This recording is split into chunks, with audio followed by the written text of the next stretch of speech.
Hello guys, welcome to this new video. In this video we will explore how to operate this ITECH IT9000 software. This software is used for the remote operation of the power supplies like IT6000 C, B or a D series or a IT-M3900 B, C or D series and other all. To open this software, first run it as an administrator. If you have previously configured a power supply and you have not connected it with this PC, so you may encounter an error like a open communication port failure when you open the software. Upon the opening the software, you will see the configuration option, data setting, save data, data query, language selection, about and exit. Currently, I have connected two power supply from this 6000 series, IT6018C-1500-40, which has an 1500 voltage, 40 ampere capacity and 18 kilowatt power. As you can see, I have connected channel 1 via LAN and channel 2 via USB TMC interface.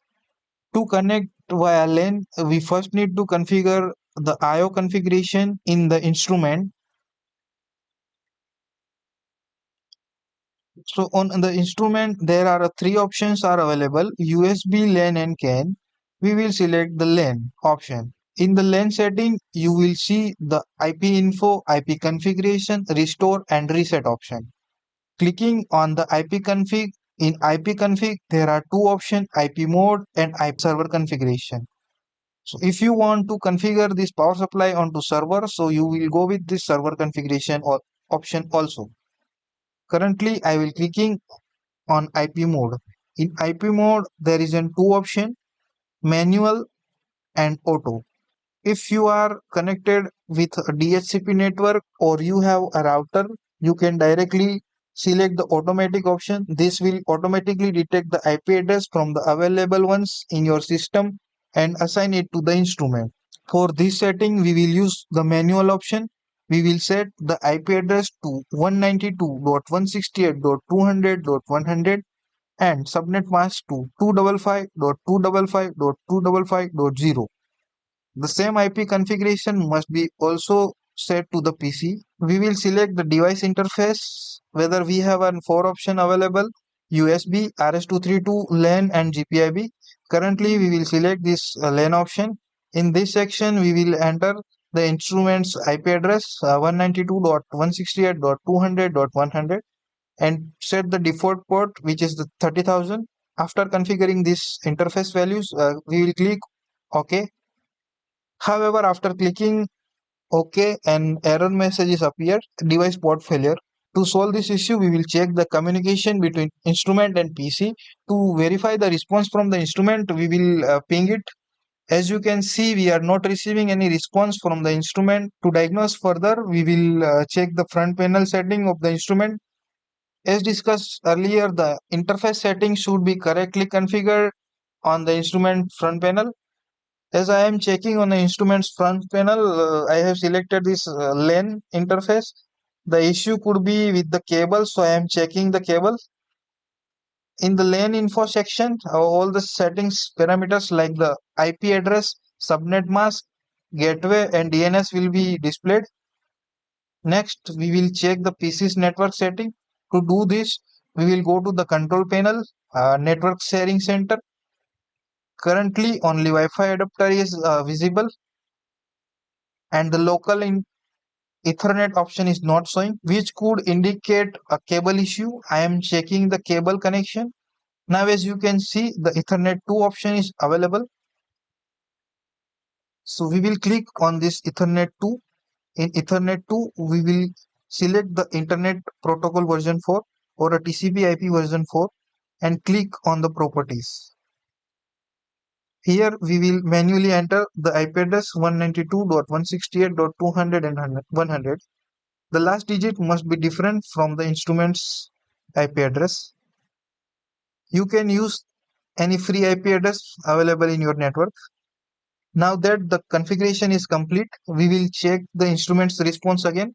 Windows R and enter ping space IP address minus T. As you can see, we are receiving a response from the instrument.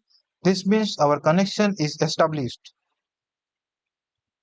Now we have successfully connected two power supplies. Clicking on an individual power supply, we will open separately windows for individual control. Here we have a two option, online and offline mode. Online mode enables remote operation of the power supply.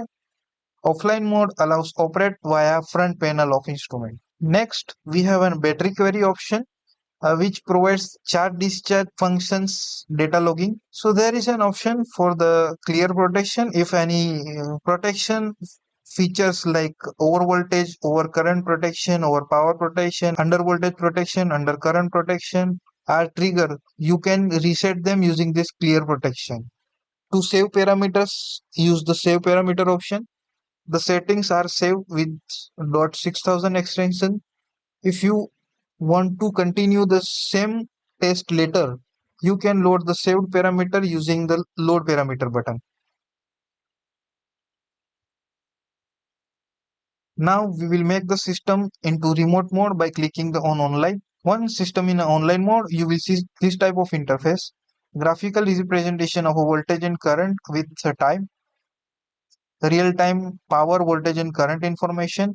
The power supply is in a CC mode, constant current mode, which is why the constant current source settings are available along with the high and low voltage setting. On the left side, various configurations are available like a priority mode, protection settings, and system settings, battery test, simulator test, and all. Here we have an indication option. In indication, we have an mode selection indicator like a constant current voltage or a constant current mode, protection setting indicator like over voltage, over current, over power, over temperature, under voltage, under current. Additionally, there are parameter or a testing function indicator like a battery test, battery emulator test, or a ARB function. So whichever protection mode or a test function is selected will be display indicator section. In a system setup, there is an option for the priority setting which includes constant current mode and constant voltage mode. By default, system is set to the constant voltage mode. Currently, it is configured in a constant current mode, which is why in a source mode, it displays the source current setting option. In a voltage setting, there are two options, high voltage setting and low voltage setting. These need to be configured accordingly. Additionally, positive and negative power must be set. Here we have an option for the resistance. So user can directly enter the register value. This means the user does not need to add any external resistor to the circuit. Instead, they can directly enter the resistance value and it will be added to the circuit for the testing of DUT. In a CC priority mode, there are options for the current rise time and current fall time. There is also option for the on delay and off delay, which can be configured as per the user's requirement. Furthermore, there is an option for the maximum voltage setting. By default, it is set to the 1550 volt, but user can configure it based on their needs to protect the DUT. For example, if DUT is sensitive to only 100 volt, the user can set limit to 100 volt. If anyone tries to exceed this voltage limit, the system will not allow it to go the beyond 100 volt. When switching the priority mode from the CC mode to CV mode, the CC priority configuration options are disabled and CV priority configuration options are enabled. In a constant voltage mode, similar options are available such as a voltage rise time, output resistance, voltage fall time, loop speed, on delay, off delay, and all. After switching to constant voltage mode, the system provides option for the source voltage, negative and positive current, and negative and positive power. This must be configured based on the DUT's requirement. In the system settings, there is an option for the beep, sense, and power on. The beep option is to control the beep on or off. Sense option is used to eliminate the voltage drop in a power cord. This option is generally used in a battery testing function. The instrument has a sense port beside the output bus bar where a twisted pair cable is connected to the sense terminal and positive and negative are connected to the DUT positive and negative terminals. Here, the power on option has three settings: reset, last, and last plus off. If the reset option is selected whenever the power supply is turned on after the testing completion, it will be in a reset mode.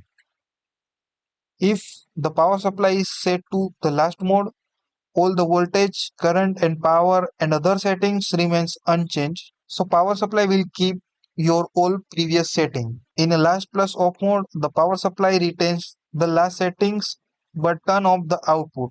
Means no power is present at output terminals. Next, there is a protection option.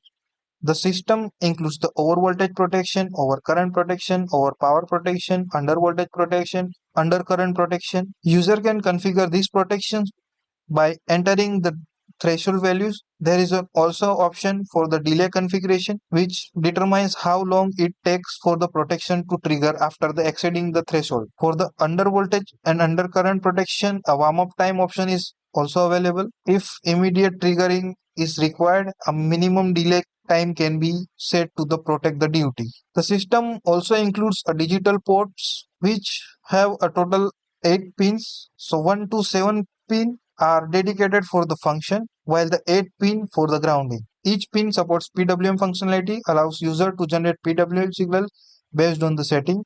User can change the frequency of the PWM signal and configure like non-inverting or inverting signal. Also set the pins as an input or output. So this will take the input or output signal from the external source. The pin number 1 has a default function for the PS clear, a bidirectional input output functions that receive or generate signal from this pin number 1. When the instrument is under the protection, it will clear the protection upon receiving external pulse signal. If we talk about the pin number 2, it will indicate the protection status, providing high or a low output, provides high or a low output based on whenever the instrument is under the protection. For example, if we talk about the pin number 1, when the instrument is under the protection, the instrument will clear the protection after receiving the pulse signal from the external input. If we talk about the pin number 2, will generate output high level or a low level signal based on the whether the instrument is under the protection or not. Under the normal condition means no under the protection, and when pin 2 is under the default setting means it in a non-inverting stage. Pin 2 outputs high level.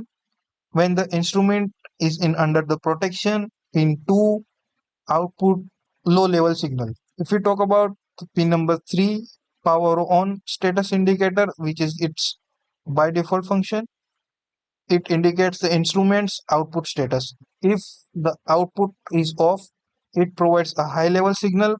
If output is on, it provides a low level signal. Pin number 4 is used for the external trigger. So this type of input output pins enables various function.